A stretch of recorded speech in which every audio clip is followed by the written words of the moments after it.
A day in my life as estudyanteng nag-aaral ng mabuti dito sa Australia. Tara, samahan niyo ako ngayon sa Chemist Warehouse para sa aking flu vaccine.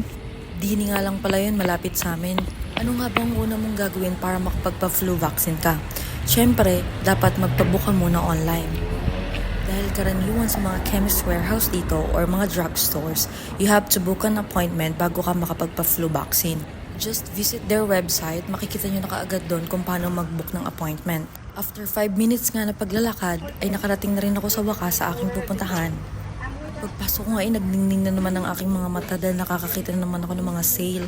Pero hindi tayo magpapadala sa ating emosyon. I do have an appointment for flu vaccine. Flu vaccine? Yeah. What's your name? I can write it down.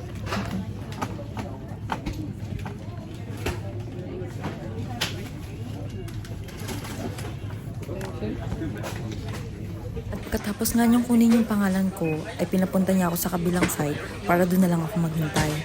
Mag-winter na nga kasi dito sa Australia, kaya naman nagpapa-flu vaccine na yung karamihan ng mga tao dito. After ilang minuto nga ay tinawag na rin ako.